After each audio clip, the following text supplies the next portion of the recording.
Selamat malam Bapak Ibu. Selamat malam Bapak. Selamat malam Om Bapak. Swastiastu. Om Swastiastu. Om Swastiastu. Gimana kabarnya Bapak Ibu? Sehat Bapak. Sementara baik Bapak. Ya, baik. Mudah-mudahan kegiatan ini diberi kelancaran ya, serta kemudahan dalam proses latihan coaching ini. Perkenalkan dulu, nama saya Ikade Atta sebagai pengamat dan sebagai coach Bapak Ade Bayu dan sebagai coachi Ibu Desi. Nah, pada kegiatan hari ini saya akan selaku pengamat ya akan mengamati tahapan tirta. Adapun tahapan tirta yaitu tujuan, identifikasi, rencana aksi, dan tanggung jawab. Nah, sebelum kita mulai, adapun rubrik penilaian dari percakapan coaching ini yaitu pra-observasi, saat observasi, dan pasca observasi. Kepada Pak Ade Bayu selaku coach, saya ada pertanyaan. Kompetensi coaching apa yang ingin dikembangkan oleh Pak Ade Bayu? Terima kasih Bapak. Pada kesempatan hari ini saya ingin mencoba mengembangkan kompetensi pada diri saya yang dimana adalah kehadiran penuh Bapak. Oke, baik. Kehadiran penuh ya. Nah, bagian kompetensi mana secara spesifik yang ingin diobservasi oleh Pak Ade Bayu? Secara spesifik saya ingin mengobservasi mengenai solusi yang nantinya akan ditemukan oleh coachi Bapak. Oke, baik Pak Ade. Indikator ketercapaian dari tujuan pengembangan yang ingin Pak Ade kembangkan seperti apa Pak Ade? Tanggung jawabnya Bapak. Tanggung jawabnya ya. Oke. Oke, baik. Nah, berarti Pak Ade akan mengamati indikator ketercapaiannya ya dari tujuan pengembangan yaitu tanggung jawab. Ya, untuk waktunya saya serahkan kepada Pak Ade sebagai coach untuk memulainya. Silakan Pak Ade. Baik, terima kasih Bapak atas kesempatan yang telah diberikan. Om Swastiastu Bu Putu. Om Swastiastu Pak Ade. Selamat pagi Bu Putu. Selamat pagi. Bagaimana kabar hari ini Bu Putu? Baik Pak Ade. Pak Ade bagaimana? Sementara saya juga baik Bu Putu. Bagaimana Bu Putu? Tumben menelpon saya. Iya Pak Ade. Saya ada sedikit masalah ini di sekolah. Saya bisa bercakap-cakap sebentar dengan Pak Ade? Oh, boleh saja Bu Putu. Kebetulan hari ini saya tidak ada kesibukan. Jadi dengan senang hati saya akan menemani Bu Putu untuk berbincang-bincang sebentar. Apa kira-kira yang bisa saya bantu Bu Putu? Nah begini Pak Ade, saya punya masalah di sekolah. Nah sebentar lagi kan kenaikan kelas. Tetapi ada beberapa siswa saya yang belum bisa membaca dan menulis. Nah, saya sangat bingung bagaimana saya mengambil sikap. Apakah saya akan menaikkan siswa saya yang tidak bisa membaca dan menulis atau saya tetap tinggalkan mereka di kelas 1. Seperti itu Pak Ade. Oh, Jadi Bu Putu mengalami suatu dilema yang dimana Bu Putu mempunyai beberapa siswa yang sampai detik ini belum bisa membaca dan menulis Bu Putu ya. Iya, benar Pak Ade. Saya bingung Sehingga Bu sekali. Putu merasa kebingungan apakah nantinya akan dinaikkan atau tidak. Seperti itu Bu Putu nggih kasusnya nggih. Iya, benar Pak Ade. Oh, nggih. Kemudian terkait dengan permasalahan yang Bu Putu katakan tadi nih kalau boleh saya tahu kira-kira penyebabnya itu apa ya Bu Putu ya? Kok bisa seperti itu nggak Bu Putu nggih? Nah, menurut saya penyebabnya itu orang tuanya kurang berperan aktif dalam pendidikan anaknya, Pak Ade. Jadi karena orang tuanya sibuk bekerja mungkin jadi anaknya tidak bisa dibimbing untuk belajar. Jadi mereka tetap sampai saat ini tidak bisa membaca dan menulis. Oh, jadi menurut Bu Putu peran aktif orang tuanya sendiri di rumah karena kesibukan faktor bekerja, jadi sehingga orang tua tersebut kurang di dalam membimbing anak-anaknya di rumah. Mungkin itu menjadi faktor yang Ibu Putu maksudkan Ibu Putu ya? Iya Pak Ade, mungkin faktor orang tua atau mungkin juga faktor siswanya juga. Mungkin di rumahnya Oh, kurang nggih. waktu untuk belajar atau tidak mau belajar. Oh, nggih, bisa jadi juga sih ya. Nggih. Kira-kira terkait dengan permasalahan yang Bu Putu katakan tadi, kira-kira Bu Putu terlintas nggak kira-kira apa solusinya ya? Kira-kira yang terpikirkan untuk memecahkan permasalahan tersebut, Bu Putu? Nah, menurut saya ingin memberikan jam tambahan pembelajaran untuk anak-anak tersebut, Pak Ade. Namun saya terkendala waktunya karena saya juga banyak pekerjaan tambahan di sekolah. Jadi, menurut saya apakah mungkin saya melakukan itu di sekolah? Oh, jadi Bu Putu mempunyai suatu rencana yang dimana akan menambahkan jam untuk belajar siswa tersebut, Bu Putu nggih? Iya, Kalau Pak Ade. menurut saya pribadi sih, kalau Bu Putu memang bisa mengatur waktu sih tidak masalah ya. Nggih. Namun kalau boleh saya tahu kira-kira pelaksanaannya itu di jam berapa? Kemudian dalam pelaksanaan itu berapa menit kira-kira pelaksanaannya itu Bu Putu? Nah, rencananya yang saya pikirkan mungkin setelah jam sekolah, mungkin sekitar 30 sampai 30 menit saya bisa memberikan waktu saya untuk memberikan pelajaran tambahan kepada anak-anak tersebut, Pak Ade. Jadi pelaksanaannya nanti akan dilaksanakan setelah anak-anak pulang sekolah nggih. Yang dimana nanti mungkin maksimalnya barang 30 menitan. Seperti itu Bu Putu ya, kira-kira Iya, Pak gambarannya Ade. nggih. Bagus sih menurut saya Bu Putu. Kira-kira selain rencana yang tadi sangat luar biasa itu, apakah ada terlintas rencana yang lain yang mungkin Bu Putu pikirkan? Rencana yang lain yang saya pikirkan mungkin tetap menaikkan mereka ke kelas 2 dengan catatan ya mereka belum bisa membaca dan menulis. Saya berharap mereka bisa mengejar di kelas 2. Jadi solusi berikutnya Bu Putu akan tetap menaikkan siswa tersebut walaupun kondisinya masih tetap sama seperti ini Bu Putu nggih. Iya, Pak Ade. Oke, ya sih nggih. Dan kita pun berharap siswa tersebut dapat mengikuti ataupun mengejar ketertinggalannya. Mungkin seperti itu Bu Putu ya. Iya. Oke. Kemudian kira-kira dari rencana yang Bu Putu katakan tadi, apakah ada lagi rencana yang Bu Putu akan terapkan di dalam menyelesaikan permasalahan tersebut? Mungkin yang saya pikirkan solusi selanjutnya saya tidak akan menaikkan mereka, Pak Ade. Jadi saya akan biarkan mereka tinggal 1 tahun lagi di kelas 1. Sampai mereka bisa membaca dan menulis, baru saya akan naikkan ke kelas 2. Oh.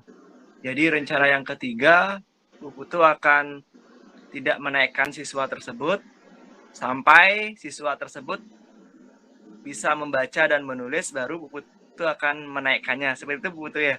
Iya, Pak Ade. Oke, mudah-mudahan saja kalau itu memang terjadi, mudah-mudahan aja cepat siswa tersebut bisa membaca dan menulis kan seperti itu Bu Putu.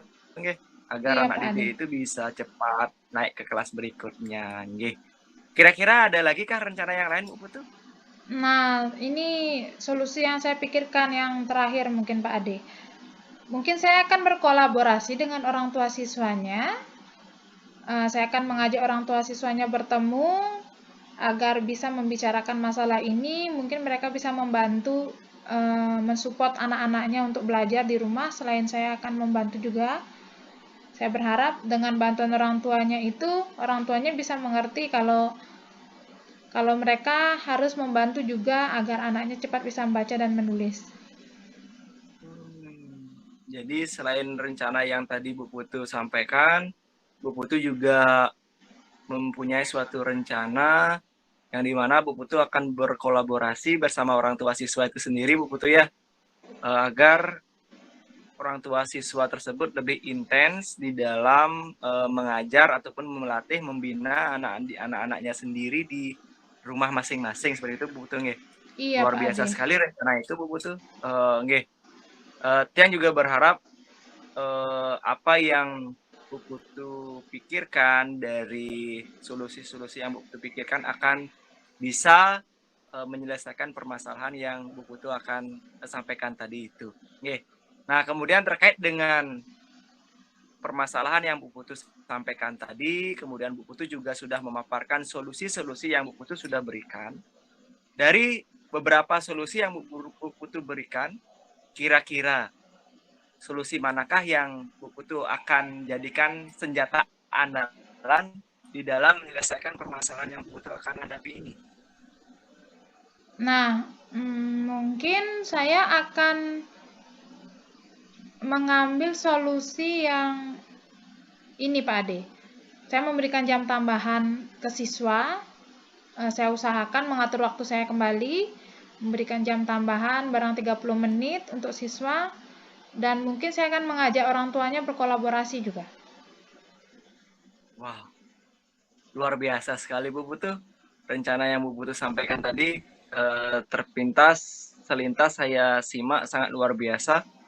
Yang dimana Bu Putu akan meluangkan waktu, menambahkan jam belajar siswa untuk yang bermasalah yang tadi Bu Putu sampaikan, dan juga Bu Putu akan berkolaborasi bersama orang tua tersebut agar orang tua tersebut intens di dalam mengawasi ataupun membina anak didiknya di rumah. Luar biasa sekali Bu Putu. Mudah-mudahan rencana yang Bu Putu sebagai andalan itu bisa menyelesaikan permasalahan yang Bu Putu hadapi. Nggih, luar biasa sekali Bu Putu. Nah, kemudian kira-kira kapan Bu Putu akan mulai menerapkan terkait dengan permasalahan yang Bu Putu sedang hadapi? Mungkin saya akan menerapkannya mulai besok lusa Pak Ade. Soalnya kalau besok saya harus menginformasikan dulu ke siswa dan orang tuanya. Oke. Jadi Bu Putu akan mulai bergerak di besok lusa Bu Putu nggih. Iya Pak Ade. Nggih Bu Putu.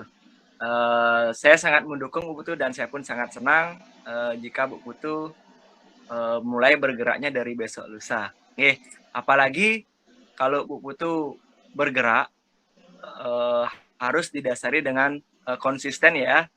Dalam artian Bu Putu harus bertanggung jawab, memang benar-benar melaksanakannya agar permasalahan yang Bu Putu hadapi bisa terselesaikan dengan cepat Bu Putu nggih. Iya Pak Ade.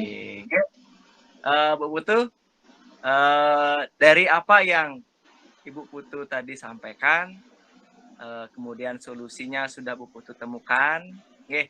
Kemudian kira-kira sekarang bagaimana perasaan Bu Putu? Apakah masih sama atau sudah ada perubahan terkait dengan permasalahan Bu Putu hadapi? Nah, perasaan saya sekarang sudah lebih lega Pak Ade setelah berbincang-bincang dengan Pak Ade. Saya sudah menemukan solusi atas permasalahan saya tadi. Inggih. Saya pun merasa senang mendengar itu Bu Putu.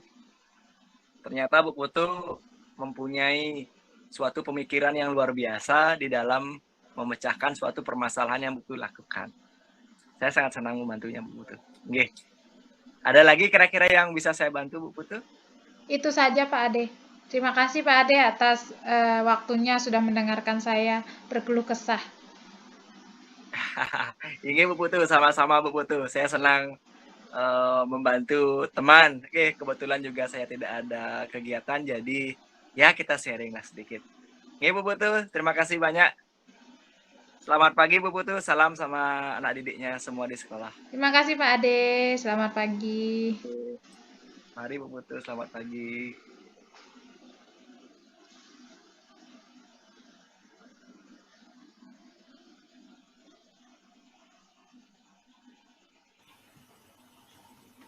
Baiklah, Bapak Ibu, sudah selesai?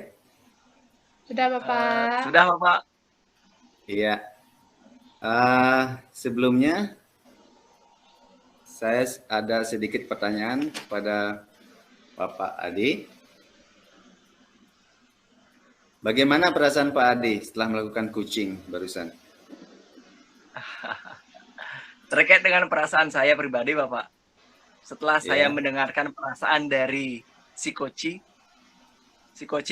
merasa senang dan saya pun juga ikut merasa senang Bapak. Terkait dengan permasalahan si coach yang tentu saja Ibu Putu pun sendiri berhasil menemukan solusi ataupun jalan keluarnya. Oke, baik Pak Ade. Nah, dari percakapan coaching yang Pak Ade lakukan barusan, apakah indikator pengembangan tujuan yang diinginkan Pak Ade sudah terlaksana apa belum? Sudah terlaksana Bapak. Oke, baik. Sudah terlaksana. Nah, jadi selama observasi saya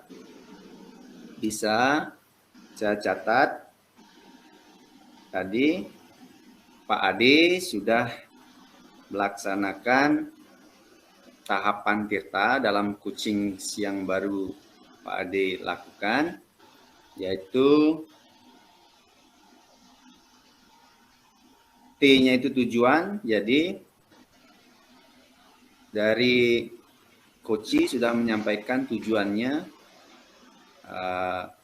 yang ingin dibicarakan bersama Pak Ade. Identifikasi sudah Pak Ade memberikan pertanyaan-pertanyaan yang bisa membuat coach juga mengutarakan permasalahannya. Ya, dari sana kita bisa mengidentifikasinya. Setelah itu alur Tirta selanjutnya itu rencana aksinya sudah Pak Ade tadi menanyakan ya, sehingga Ibu Desi mengeluarkan ide-ide untuk melakukan rencana-rencana yang akan dilakukan, seperti menaikkan ke kelas 2, ya, berkolaborasi dengan teman sejawat dan lain sebagainya. Nah, di tanggung jawab, pada tahap tanggung jawab Pak Ade sudah melaksanakan, yaitu menanyakan kapan ya waktunya akan dilakukan. Terus prinsip coaching, kemitraan itu adanya kesetaraan antara coach dengan coachee, ya, sudah ada kesetaraan. Terus proses kreatif sudah Pak Ade menggali dengan pertanyaan-pertanyaan yang berbobot sehingga Bu Desi bisa mengeluarkan ide-ide baru, ya, dan memaksimalkan potensi yang ada pada si coachee tadi, ya. Itu selama observasi yang bisa saya catat. Nah, lagi sekali Pak Ade yang saya ingin tanyakan, pada saat pra-coaching tadi Pak Ade ingin mengembangkan kompetensi presence atau kehadiran penuh. Nah, selain kompetensi tersebut, kompetensi apa yang ingin dikembangkan setelah melakukan coaching ini atau pada saat melakukan coaching ke depannya Pak Ade? Terima kasih Bapak. Setelah saya melakukan proses coaching tadi, saya ingin mengembangkan diri saya terkait dengan kompetensi yang ada dalam diri saya. Saya ingin mengembangkan tentang mengajukan pertanyaan yang tentunya berbobot, Bapak. Mungkin kedepannya itu saya akan latih dan saya akan coba terapkan agar saya bisa memaksimalkan diri saya untuk mengajukan pertanyaan yang tentunya berbobot. Terima kasih, Bapak. Oke, baik. Terima kasih Pak Ade, Bu Desi. Saya selaku pengamat akan mengakhiri sesi ini. Saya tutup dengan Parama Santi. Om, Santi, Santi, Santi, Om. Selamat malam Pak Ade, Bu Desi. Selamat malam Pak, terima kasih. Selamat malam Bapak, terima kasih.